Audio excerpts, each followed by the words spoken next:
it embraces you. You're in this spiritual hug that you will never, ever, ever feel more loved in your life, ever. I found that with great love and focused energy, that it could heal. Dr. Reverend Bill McDonald, welcome to the show. Thank you so much for being here. Well, I got up this morning and said, what else can I do to save the world? I got to talk to Lily. There you go. So here we are this morning. You're in Spain. I'm in California. It's a beautiful day here, starting and it's ending there. Yeah. You have had 3 near-death experiences in your life, but today we are going to do all 3 of your NDEs in 3 parts, and this is part 1. Could we hear about your first near-death experience? Drum roll, please. Anyway, yeah, I've had 3, and anybody can have a death experience. That's not the trick. It's easy to die.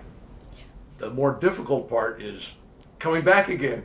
So it's the near part that counts. So when I was 8.5 years old, and we're talking back in 1954, maybe, whatever it was, back a few years ago, and I was deathly ill, meaning I had like 6 different things wrong with me. Nobody took me to the doctor. I had a kidney disease. I had lung disease. I had the mumps. I had everything. All these different instances happened, and it cascaded down to my body was closing down. My organs, everything was shutting down. Finally taken to a doctor. They put me in a hospital. I was taken away from my parents, and I began the process of trying to get well. When I got in there, and I heard the doctors already say, "Well, it's probably too late.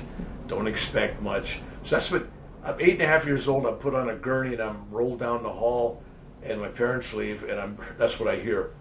You're not expected to make it, which is really encouraging. This is good. And so my first night in the hospital, I was in an isolation ward. They operated on me and did some things for my lungs. And then they left me alone in a room. I shut the lights off. There was nobody holding my hand. There was nobody there to watch me. There was nothing. It was just a dark room. There I am, first time away from home at 8.5 years old. So it was kind of like I was lonely. I was in pain. I was like concerned. And I laid there, and all of a sudden, this great pain I had was gone. There was no more pain. There was no more discomfort. It was like, wow, I'm feeling wonderful. In fact, I don't feel my body at all. And then there's this sensation, and I guess that's the only word I can think of, the sensation of not being present in the body. It's like I was floating like a feather, just like blowing smoke. Just I'm the smoke, right? Just I'm leaving, and I sense that my body is down below me, and so I'm observing it from my consciousness, and I see the body down there, and I'm thinking, oh, I'm glad I'm not that body. That body looks bad shape, right? That little kid looks bad. But I knew even at that age that I was not the body. And one thing I should point out here, because people are always concerned about, when you die, is there a length of time between death and, and your conscious? There is no loss of consciousness. You die, the body is just a shell, you pop out of it, but there's never a moment where you're not you. There's never a moment where you're not conscious of being you, the real you. So it's that's something that people don't really think about. It's like, well, I'm going to die, and then maybe there'll be a dark. No, there's nothing. It's just instantaneous, boom, and you've left the body. It's not that difficult to do. So I'm floating, which probably about the only word I could think of, floating there, just kind of in the presence of the body, staying by it. And the room gets lighter and lighter. I'm feeling love. And I think as you interview people and already have interviewed people, that's one of the, if you had a near-death experience, what's the thing that everybody talks about? Love. and it embraces you. There's no way to, it's just embraces you. It's like you're in this spiritual hug that you will never, ever, ever feel more loved in your life, ever. There's no way to top it. It's just unbelievable. And so you're feeling loved, and I've said this in the past, it's like whatever, it's like, you know, my grandmother was Italian, so I always tell people, I said, it was like a million Italian grandmas, you know, hugging you and pinching your cheeks, you know, it's like, you can't get enough of it. It's just there. So feeling great love, realizing that I am not in the body, I am not the body, and that is not me. That the me is this conscious thinking, sensing presence. And there wasn't even a debate about it. It was just, here I am. And then being such a young age, normally, and I say normally because I've talked to probably 1,800 or 2,000 near-death experiencers, talked to or watched their videos, and a lot of them, a great majority of them will have kind of like a past review of their life, you know, what they've done to get in that situation. Maybe they weren't a good mother, or they weren't this or that. You know, they'll kind of get this thing and how their life affected others. Well, at 8.5, there's nowhere to go back to. And so instead of having a life review backwards, I experienced something which I'm assuming it's rare because I haven't heard anybody else talk about it, but I had this multi-vision thing of coming events in my life. As it turned out, I didn't know, but it was like 50 years into the future that I'm seeing things. I'm being a part of this kaleidoscope of events happening, and I realized while I'm watching it that, oh, that's me. It's like, or at least that's me physically. So I'm seeing myself in war behind a machine gun on a helicopter, and I'm seeing myself who I married and where I lived, and President Kennedy's assassination, and I mean, I saw a lot of stuff happening over a period of 50 years, and there was a couple of odd things that happened on that, and as we get to part 2 and part 3, I'll tell you where that comes in. But I kept seeing 2 numbers floating around as I'm watching this vision of events. There was a 29, like 29, then the 2 would flip over and look like a 5, so it was like 29, 59, 29, 59. I had no clue what it was. In my mind at the time, I thought, well, maybe 29 is a danger point for me. Maybe if I don't take care of myself, maybe I could die at 29 or 59. And so I went through this whole thing, seeing the future and seeing my wife and all the places I lived in. And then it dawned on me, oh, I'm seeing these things because I got to go back. I ain't dead yet. I mean, if I'm seeing this in the future, well then, therefore I got to get back in that yucky body laying down there. And that was kind of like, that wasn't a joyous thing. It was like, especially after I saw all the stuff I had to go through in my life, I'm going, okay, you got no choice. I got to go do these things. So I find myself back in the body. And I was in the hospital. That was the first night. I ended up being there 1 year. So 1 year in the hospital, I had visitors, usually on Sundays for about 10 minutes. Parents would come, that'd be it.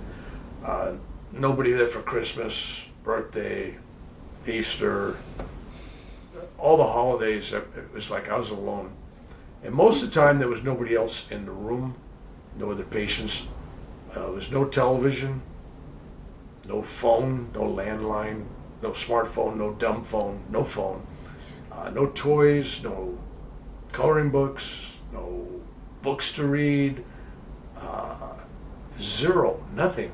They'd wake you up at 6 o'clock every day because of the shift change. New nurses come on and they'd turn the lights on, they wake you up, and then they'd turn everything off at 9 o'clock when the shift changes late at night.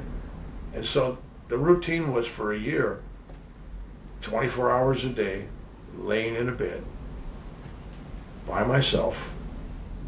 Normally the only conversations I had was when they were coming in to give me a shot, draw blood, or somebody dropped off a meal. That was it. So I had minimal conversations with anybody, and only basically with adults for a year. Now, on most circumstances, I think most people probably find that a dreadful prospect. I mean, it's like going to jail. You know, if you're in a life in jail and you do something, what's your punishment? Solitary confinement, right? All by yourself, nothing to do, right? Well, here I am at that age, and I didn't think about this solitary confinement. I thought about it thinking, well, I got no commitments. I don't have to go to class. I don't have to go to school. I don't have to do a job. I don't have to do anything. I got every day free to be me, the true me inside me. I'm like a monk. I'm like an 8-year-old monk. I'm thinking, I can meditate. I can pray.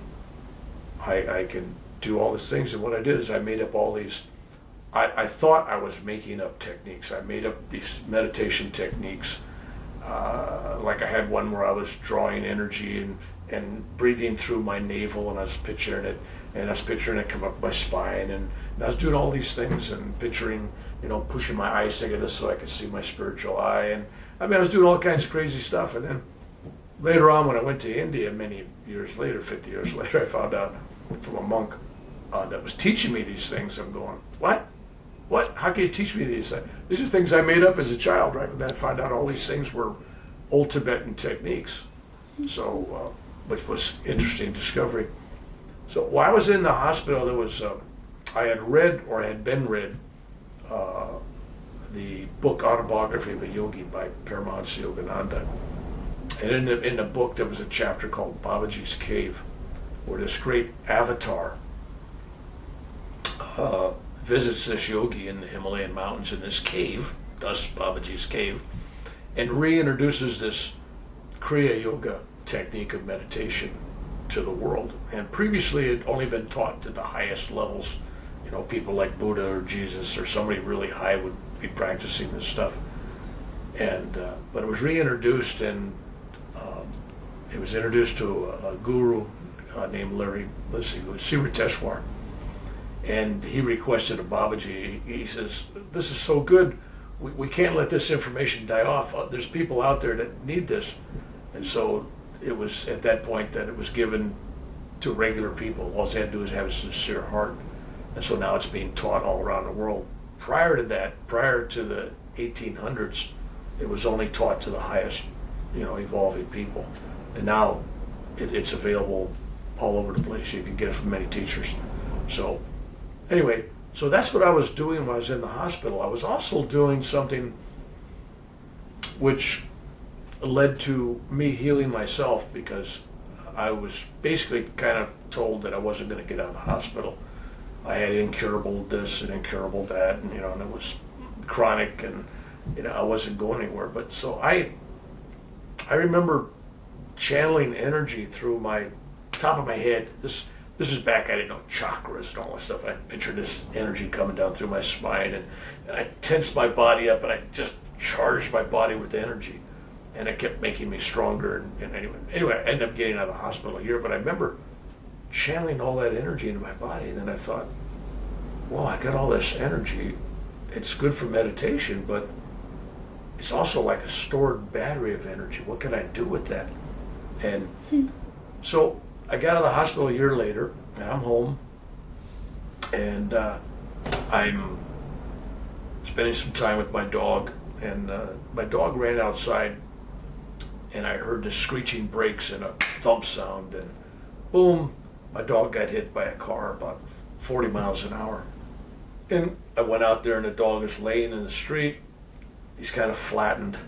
He's got blood coming out of the corner of his mouth. His tongue's hanging out, blood coming out of his nostrils, coming out of his eyes, coming out of his ears, and he's just whimpering. And the driver of the car is crying. I didn't mean to kill your dog, kid. Anyway, so I picked the dog up and I brought him to the house, and I remembered how I worked on my own body while I was in the hospital. And I said, I could take this technique. It wasn't I think I can do this. It was, I can do this. I can take this technique that I learned and add my love for this dog, knowing in my mind and my heart that love is what heals, the purest vibration in the world. Love is what really heals. And I took the dog and I put it in my lap, and then I channeled this energy. No other word to describe. I wouldn't have told it at that age. I wouldn't have said I was channeling anything. I just said I was just imagining. All right, so I'm imagining energy coming down. And I put my hands on the dog, and it was like static electricity coming out of the fingertips. The dog goes and runs around the house, and that was it. Never took him to a veterinarian. So I found that with great love and focused energy, that it could heal. And so I took that knowledge later and started doing things with that, which we were talking about before we started recording here, where I've been traveling around the world literally doing these healing workshops. That was part of the beginning of that, back when I'm 9 years old at that time. That was a part of that process. And then I used that again on my daughter when she was in college. She blew her knee out skiing, and the doctors wanted to operate on it, and I was in Washington, D.C., and she was in California, Squaw Valley, I think, someplace, and she had a cast, one of those casts that got Velcro, you could take it off, so soft cast, and they were waiting for the healing to go down so they could operate on it. They said it was really bad. And she calls me up, "Dad, I need your permission to, I got to go to the medical thing and get it done." And I said, "No, nothing wrong with your knee." She goes, Dad, my knee is blown out, blah, blah. I said, "No, wait till I'll be home in a week, and we'll take care of it." And so when I got home, and I took her to my meditation room and had her lay on my yoga mat, and then I took and I used the same technique I used on the dog. I just put my hands directly on her knee and spent about 3 minutes just really focusing the energy there and the love, and boom, and I'm just wiped out. I'm sweating and I'm exhausted. And then I take her crutches, I put them against the wall, and take off your cast. She takes off the cast, and then this is the kicker. This is where the power of self-healing comes in, because I told her, "Get up and get out of here." Now, had she not been fully immersed in the self-healing process, she would have said, "Well, Dad, I got a broken knee. I can't do this." There was no hesitation. There was no but. There was like, I said, "Get up, get out of here." She got up, get out of there. That was it, right? She walked out. There was nothing wrong with her knee. And then the next week, she's got an appointment with the doctor, and she walks in with no crutches and no cast. And the doctor, he's got the x-ray up there, and he wants to know what's going on. She told him, and of course, the doctor shakes his head and said, "This is modern medicine. This is Kaiser Hospital. We don't believe in miracles. Your dad didn't do nothing. That's something, we must have misdiagnosed something." "Who diagnosed it?" She says, "Well, you did." "Well, there's something natural happened here." "Okay, fine." So she comes home and she goes, "Dad, you didn't do anything. They tell me this healing was perfectly natural. It happened on its own." I said, "Oh, really?" I said, "Okay." And then next day, and I swear to God, I didn't do anything. This just happened. The next day, she falls down the stairs, blows the knee out, worse than it was the first time. I mean, it was like, if you touched it, you could feel like 20, 30 pieces it's dissolved. And I said, and she's crying, great pain. I said, so we did the same thing again, except this time, I planted an idea, because the power of belief, right? I did it, and then I told her, I said, "Well, it's 95% healed. You're going to feel just a little glitch for about 6 months." That's exactly what happened. 6 months it was gone, but she could get up and walk. It was just a little, just something there. That was kind of like imparting a life lesson to her. And it's all about the power of the mind and what you believe. And if you believe it's instantaneously healed, it's instantaneously healed. If you believe it's 95% healed, it's 95% healed. It's all about what you're willing to believe and accept. So anyway, so that kind of began that process. And then I was in high school. I remember one of the visions I had was President Kennedy being assassinated. So I'm in high school in 1963, and about 2-3 weeks before Kennedy's assassinated, I'm going to the principal and some of the teachers, people, and saying, "Hey, the president's going to get shot in Dallas, Texas this month, man. He's going to get shot in a couple weeks." Yeah, Billy. Yeah. No, I said, no, he's really upset. I was upset, but they were, no, come on. And then, of course, it happened, and he was shot. But it was exactly like I remember, except the Warren Commission report, which was this government report from in America that one assassin and one shooter and all that. Well, that's not the way I saw it. So I saw it differently. So maybe my view was wrong because the government says there was only one, and I'm saying no, there was a second shooter. But anyway, enough controversy on that. But anyway, so all these things that I saw for the next 50 years would happen. And, like when I was in Vietnam, I know who was going to get killed, who was going to get wounded, what airplanes were going to crash, what helicopters were going down. Pretty much knew everything was going to happen, which gets kind of spooky when you tell people because people want to know, but they don't want to know. Anyway, so that was the first near-death experience. And so when I left that and was home, I kept remembering that 29 and that 59. So in my mind, I thought, I better change my eating habits. I better watch what I'm physically doing to my body because in my mind, I saw that as possible exit points.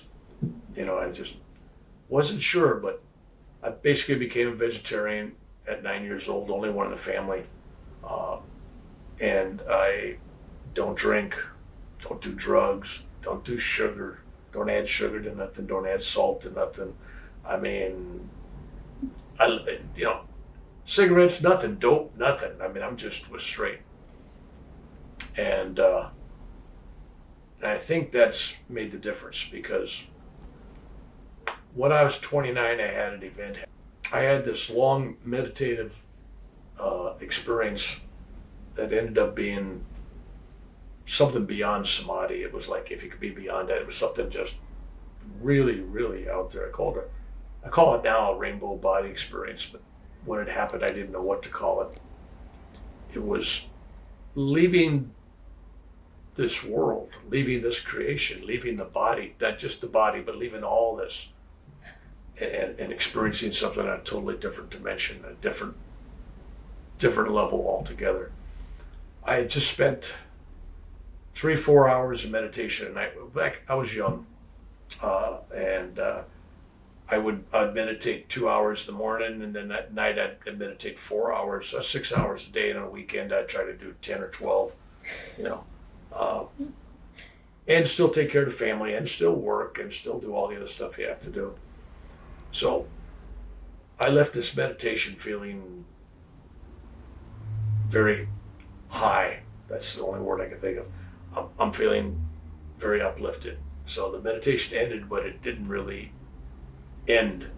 I mean, the process of meditating and doing that was gone, but it was like I'm going into bed and I'm just kind of floating. And I'm laying there and I'm looking at a picture of Paramahansa Yogananda, my guru. And all of a sudden, as I'm looking at him, the picture just kind of dissolves. I dissolve, everything dissolves, and boom, I'm out of my body. And I'm basically a rainbow of light. I'm this filament of light traveling, just, it's like Star Trek. The next Star Trek, to go where no man's gone before. It was like you see all those lights coming at you, and they go into warp speed. All right. So it's like all this stuff is coming, all around me, coming, and I feel oneness with everything that I'm envisioning, everything that I'm hearing, everything that I'm sensing, feeling, and there's senses that I don't even know what they are because you get sight and feeling and taste and touch. There's other things in there that I didn't know what they were. I didn't know how to describe them. So it was just a oneness.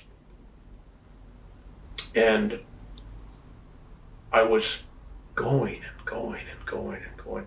When I first had the experience, like for the first 15, 20 years talking about it, I kept telling people I was traveling at this super rate of speed. It's like I'm traveling because it's just, and then I went to bed one night and I woke up and I had a dream and I realized, that's not traveling, because traveling, things would be coming at you, getting closer to them. But if it's getting closer behind you and to the sides and up and down and all around you, it's coming closer every direction you go.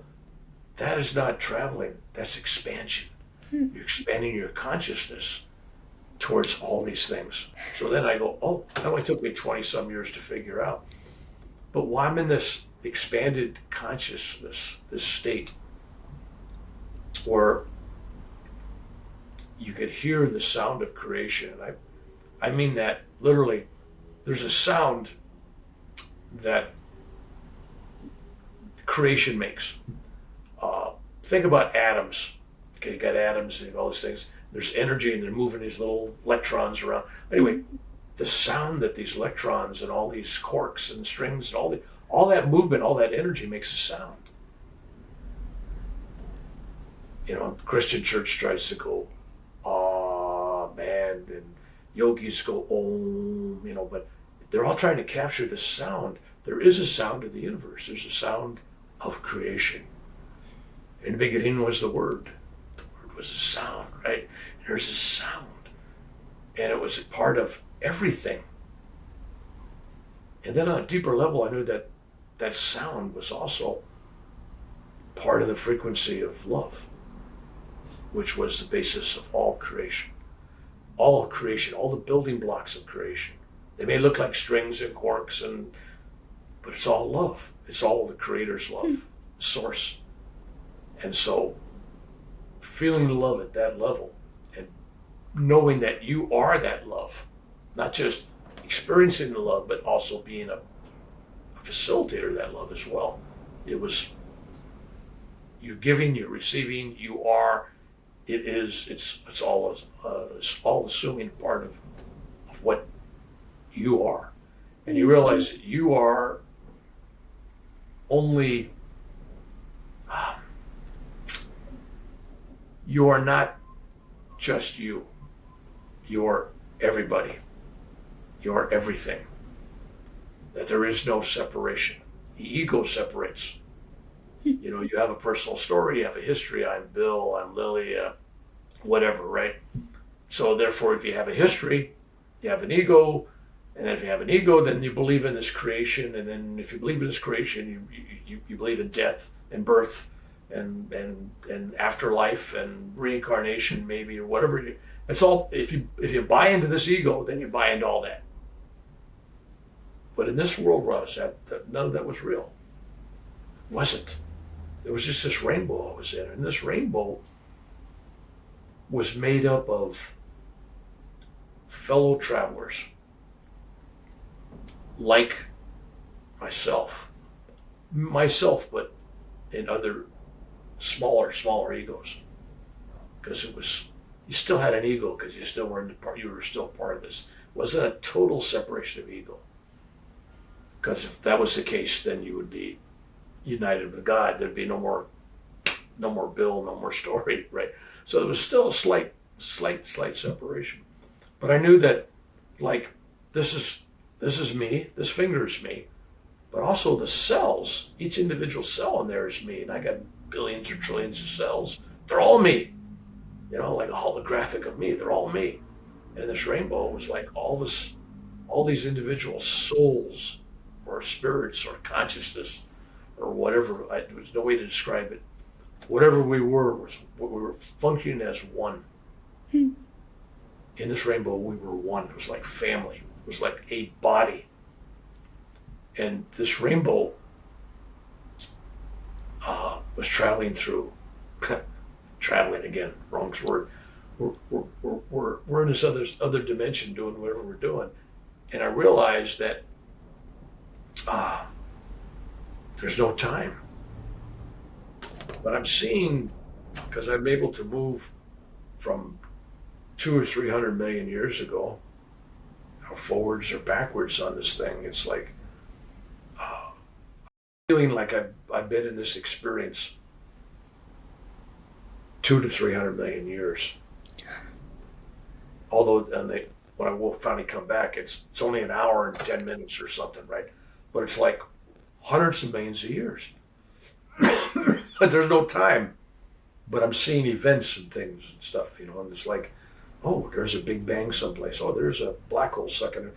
It's interesting. You got a big bang going on here. You got a black hole sucking everything up here. And it's all simultaneous. A new world's being created. New world's being destroyed.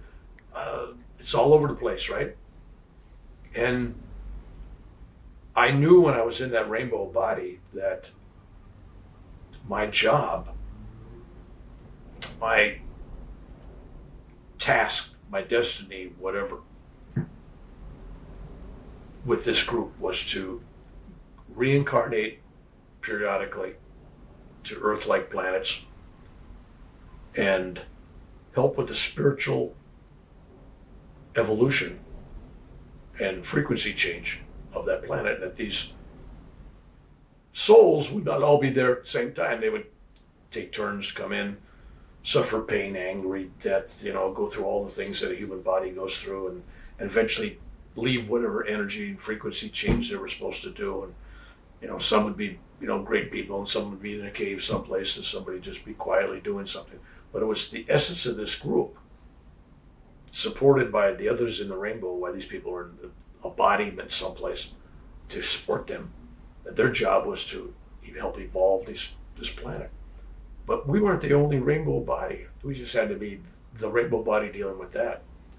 There was other frequencies out there, a group of souls that periodically come into the world to help evolve music and the arts and science and philosophy.